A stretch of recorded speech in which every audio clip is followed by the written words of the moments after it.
Employee stock option plans are the plans in which employees get the right to purchase a number of shares decided by the employer in lieu of salary in the company at a discounted price less than the market price. The option provided under the scheme confers a right but not an obligation on the employee. Employees have to wait for a certain time period known as a vesting period before they can exercise the right to purchase those specified number of the shares. Upon vesting of options, employees can exercise the options to get shares by paying the predetermined exercise price.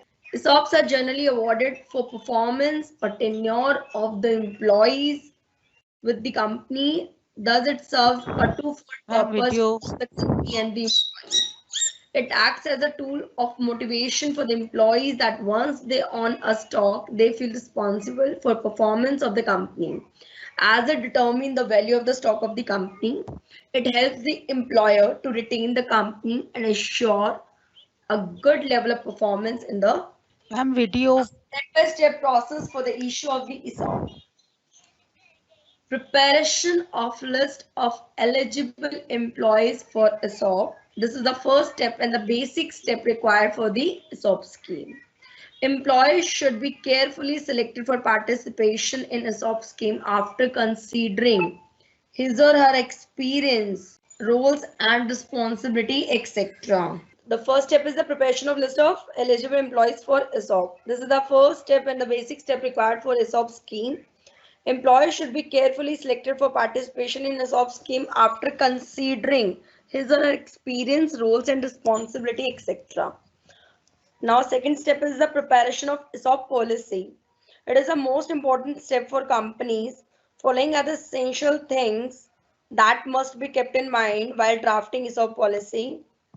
Quantum of ESOP pool,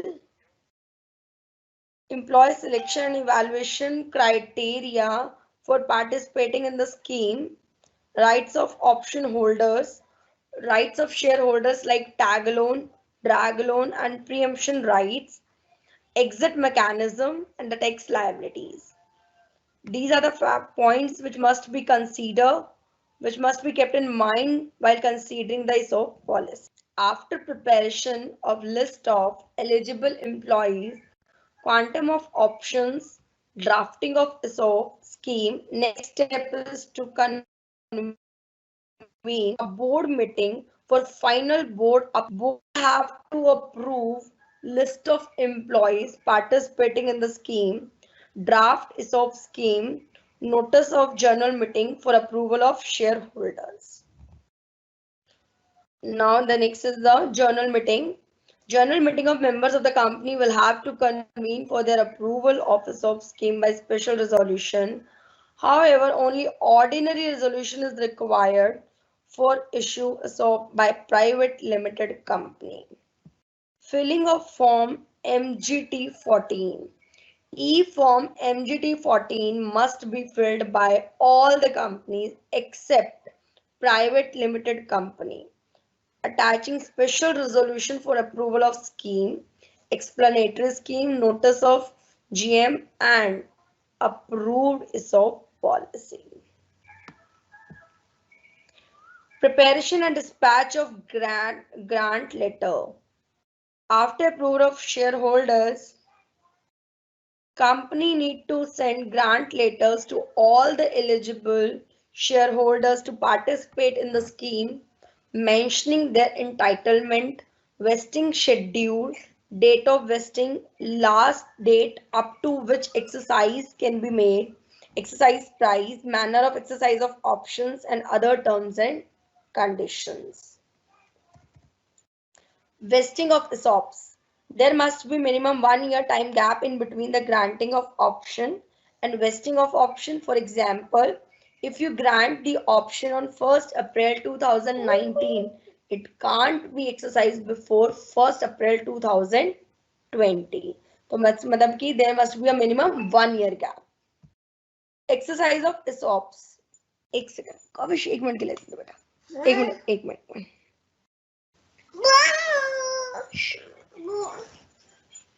Now the exercise of ESOPs. After completion of vesting period, एक second. हाँ अभी आ रही है, नानी आएगी, नानी लेके आएगी, तो तू फटाफट अपने वीडियोस देख ले। मम्मा पढ़ाई कर रही है ना, मम्मा की लैपी भी काम कर रही है ना। चलो। Exercise of ESOP. After completion of vesting period, employees can apply for shares or further wait up to the last date on which exercise can be made or not apply for the shares. ESOP grants only right and not obligation to employees for the purchase of shares. Allotment of shares. If shareholders apply for shares, if shareholders apply for shares, company need to allot the shares and file e-form pass.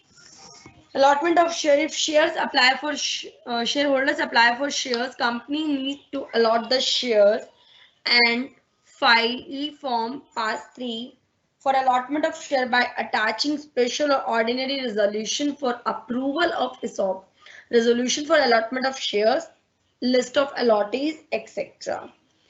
Issue share certificate and the payment of stamp duty.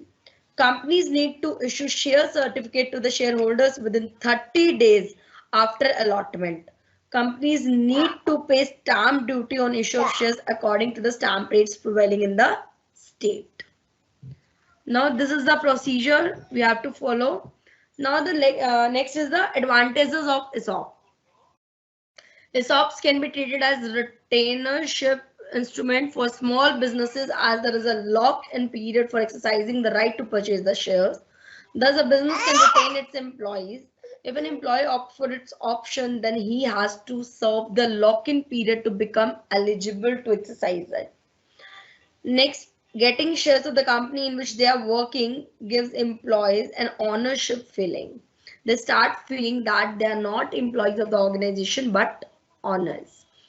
Also, they get to share the profits of the company in the form of dividends and are motivated to work for the best of the company. Next, businesses that need funds and are not in position to spend hefty amounts can offer this option to their employees in the lieu of salary and motivate them to work for the betterment of the company. Next, it is a non-cash compensation tool to compete for the best human resources. Next, it gives an opportunity to corporate to pay without a reduction in the profits. Boosted morale of the employees. Next, disadvantage of ESOP. When the ESOPs are exercised, the founder's shareholding get diluted. Since companies are unlisted company, so there are no marketability or liquidity of the shares of the private company. Hence, there are chances of disputes between employers and employees when employees leaves the organization. There are also chances of dispute while transferring of shares and the value at which shares should be transferred. Next things to be taken care by employees when having ESOPs in the lieu of salary. First, proper documentation. Employees should ensure that all the documentation is in place. They should also consider the present value and the future value of shares. Proper exit mechanism. Ensure there is a proper exit mechanism like promoter buyback in case listing of startup is delayed. Taxation. ESOPs are considered as part of an employee's perks and tax accordingly.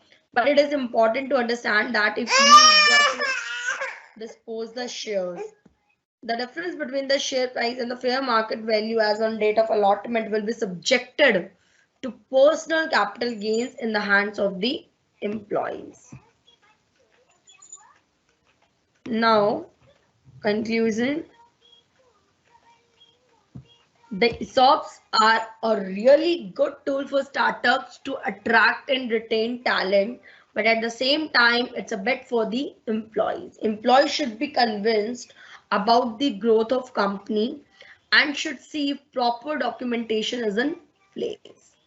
IT industry like Infosys was the first to use this ESOP feature in India. Now almost all the sectors are using this to attract and retain best talents of the industry.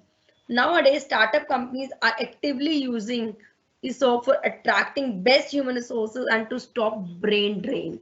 Many startups fail just because of non-availability of qualified and experienced employees because startup companies can't afford to pay higher packages to them like MNCs offer. The only option for startups to retain and attract them is to use ESOP so that the employees can feel ownership rights and help startup to grow and foster. Stocks are never vested immediately. Founders want you to stick around for a reasonable amount of time, say 4 years, for you to be entitled to the benefits. Hence, immediate value of the stock is just an indicative number. The startups need to be massively successful. Now, ये था आपका stop. Now, next topic we will do labor welfare and employee welfare. This is the last topic of your syllabus of the semester. Employee welfare means faring or doing well. It is a comprehensive term and refers to the physical, mental, moral, and emotional well-being of an individual. The term welfare is a relative concept, relative in mind and space. It is therefore varies from time to time, reason to reason, from country to country. Labor welfare, employee welfare refers to taking care of well-being of workers by employers, trade unions, and governmental and non-governmental agencies. Recognizing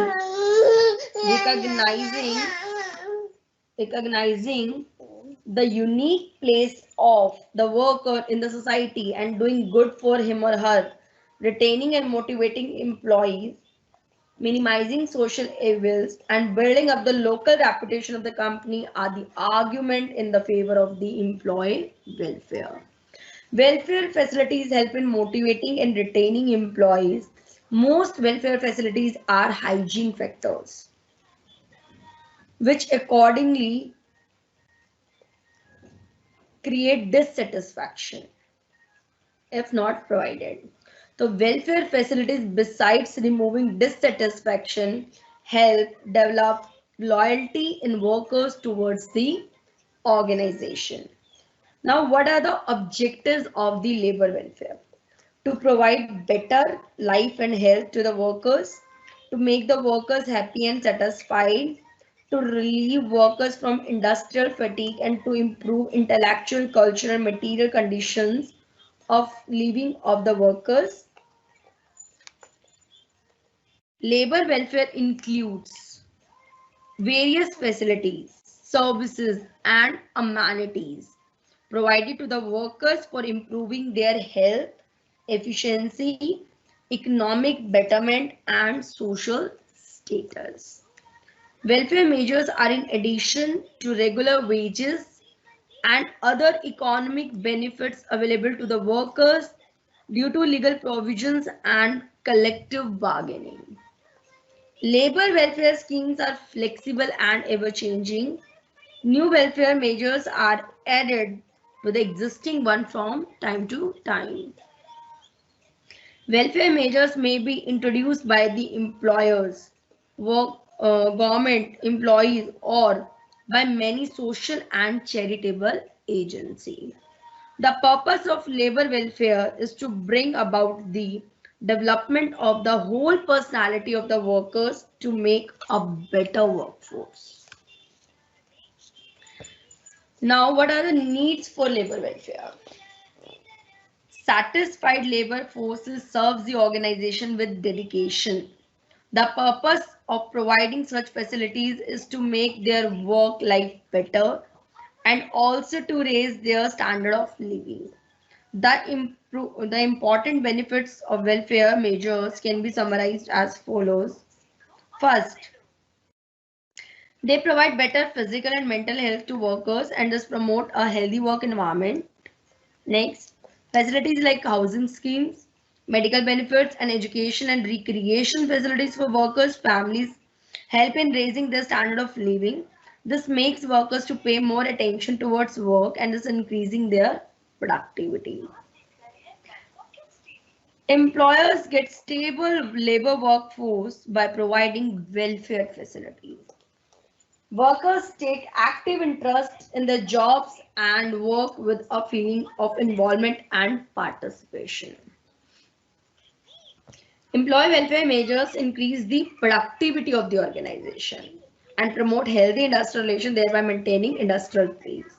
क्योंकि कहीं ना कहीं जब हम labours की wellbeing का ध्यान रखेंगे तो ऑटोमेटिकली प्रोडक्टिविटी इंक्रीज होगी. क्यों? कहीं ना कहीं ह्यूमन रिलेशंस जो है वो मेंटेन होंगे, साउंड रिलेशंस क्रिएट होंगे. तो social evils prevalent among the labor such as the substance abuse etc are reduced to a greater extent by the welfare policies. Next includes in this topic is the social security is a fundamental right enshrined in the Constitution of India. Employees State Insurance Act applies to any establishment with 5 or more workers. Workmen's Compensation Act requires payment of compensation to the workers or his family in case of employment related death only. Social security is the protection provided by the society to its member against contingency of the life. Example, sickness, old age, unemployment, industrial accidents, etc. The main idea is to protect the human dignity and provide social justice. According to the former President of India, late Shri B.B. Giri, social security is an attack on 5 giants that affect workers. Want. What are the 5 giants? Want, disease, ignorance, squalor, and idleness. It is not a burden. It is not a burden, but a kind of wise investment that offers good social dividends in the long run. India's social security system is composed of a number of schemes and programs spread throughout a variety of laws and regulations. Keep in mind, however, that the governmental controlled social security system in India applies to only a small proportion of the population. Now, what are the types of social security measures? Generally, India's social security schemes cover the following types of social security. Though a large population is in the unorganized sector and doesn't have an opportunity to participate in each of the following schemes. For the company, some of these securities are mandatory to adopt. First is the pension. Pension means the Employees Provident Fund organization under the Ministry of Labor and Welfare, superannuation pension and family pension in case of death during service. Presently, about 35 million out of a labor force of 400 million have access to formal social security in the form of old age income protection. Out of these 35 million, 26 million workers are the member of Employee Provident Fund organization, which comprises private sector workers, civil servants, military personnel, and employees of state public sector undertakings. Now, 4 main types of monthly pensions are offered. Pension upon superannuation or disability, widow's pension for death while in service, children pension, and orphans pension. Next is the health insurance and medical facility. India has a national health service, but this does not include free medical care for the whole population. The Employees State Insurance Act creates a fund to provide medical care to the employees and their families, as well as cash benefit during sickness and maternity and monthly payment in case of death and disablement for those working in the factories and establishments with 10 or more employees. Next is the disability. The Workmen Compensation Act requires the employer to pay compensation to employees or their families in case of employment-related injuries resulting in death or disability. In addition, workers employed in certain types of occupations are exposed to the risk of the contracting certain diseases which are peculiar and inherent to those occupations. A worker contracting an occupational disease is deemed to have suffered an accident out of and in course of employment, and the employer is liable to pay compensation for the same. Occupational diseases have been defined in the Workmen Compensation Act in the Part A, B, C, Schedule 3rd. Now, compensation calculation depends on the situation of occupational disability. In case of death, 50% of the monthly wage multiplied by the relevant factor, basically जो age होती है आपकी, or an amount, and B, total permanent disablement. मतलब कोई permanently disable है तो उसको 60% of the monthly wage multiplied by the relevant factor यानी age or an amount. Next is the maternity. Next security is the maternity. The Maternity Benefit Act requires an employer to offer 180 days or 6 months wage during maternity as well as paid leave.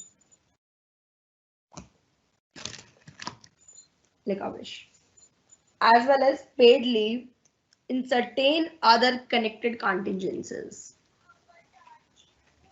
Every woman should be entitled to, and her employer shall be liable for the payment of maternity benefit.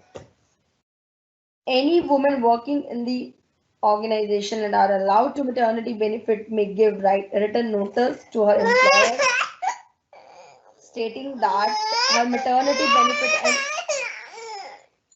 and any other benefit to which she may be entitled to be paid to her and to anyone else she nominates in the notice, and that she will not work in any establishment during the period for which she received maternity benefit.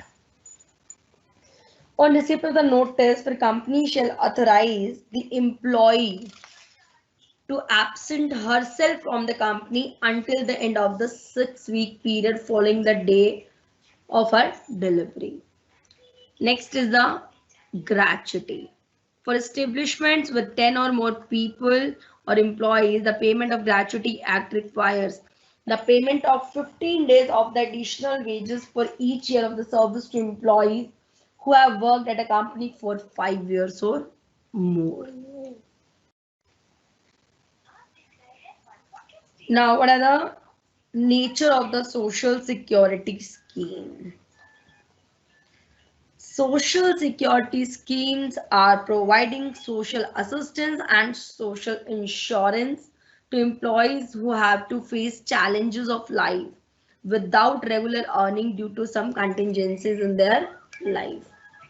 The scheme are implemented by the enactment of the law of the country. They generally are relief providers to employees who are exposed to the risk of economic and social security. This protection is provided to them by members of the society of which he is part. These schemes have a broad perspective. They not only provide immediate relief to the employees who have suffered an account of contingencies, but also provide psychological security to others who may face the same problems in time to come. So these are the features of the Social Security scheme. And the last point included in this is the social assistance. Government provides such assistance to persons of very marginal means out of its revenue. Example, old age pension is given to old people as a right. They may be given free passes to travel in government buses and trains, etc. This is the social assistance.